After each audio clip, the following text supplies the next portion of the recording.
nós temos ainda um outro ataque ao direito dos mais pobres, que é o fato da especulação imobiliária andar de mãos dadas com a política de extermínio policial, a política de assassinatos, a política de criminalização da pobreza, né?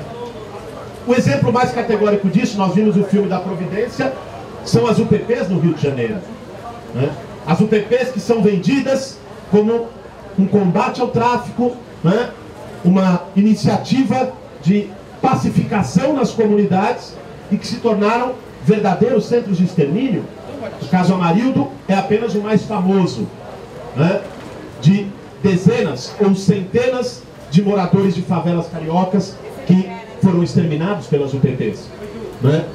Não só no Rio, nós vemos isso nas periferias de São Paulo diariamente. Talvez vocês tenham visto que nessa madrugada... Talvez vocês tenham visto que nessa madrugada houve 2 chacinas em São Paulo, né? Uma na Zona Sul, no Jardim São Luís, aliás com uma semelhança incrível com o que ocorreu em Ferguson, nos Estados Unidos, e que gerou uma rebelião, está gerando uma rebelião, né? Há um vídeo, há uma gravação do sujeito pedindo socorro e tomando o último tiro, né? Hoje, essa noite no Jardim São Luís, na sul de São Paulo, houve outra na Zona Norte. Isso é diário.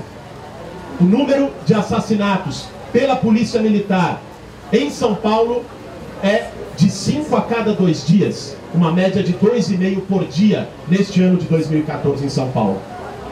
E esses assassinatos, houve um mapa muito interessante organizado por um grupo chamado Ponte, um site que analisa criticamente a segurança pública.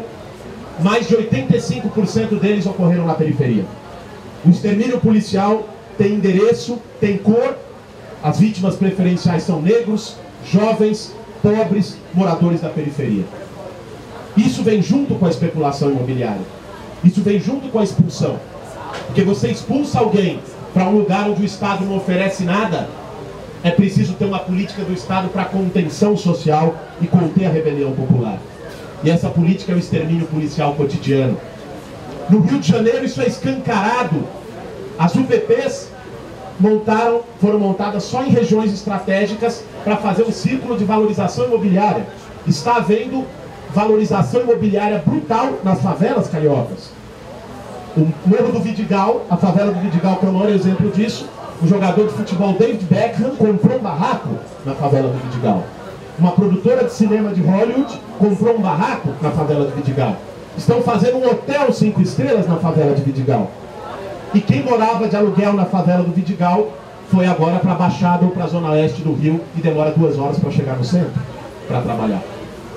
Essa mesma segregação, e as UPPs é que garantem isso. O David Beckham vai entrar na favela do Vidigal cercado de policiais da UPP, não tenhamos dúvida disso. Se não fosse isso, não teria a valorização. Então as UPPs entram primeiro, fazem a limpeza e depois entra o processo de especulação imobiliária junto. Essa perversidade, negação do direito à cidade que nós temos vivenciado é a verdadeira mãe da explosão de ocupações de terra, né?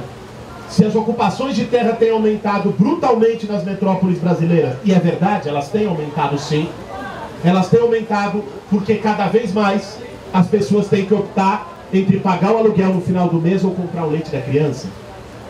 Cada vez mais, quando você vai conversar com as pessoas numa ocupação, você vai encontrar casos de pessoas que ganham R$800 por mês e pagam 600 de aluguel.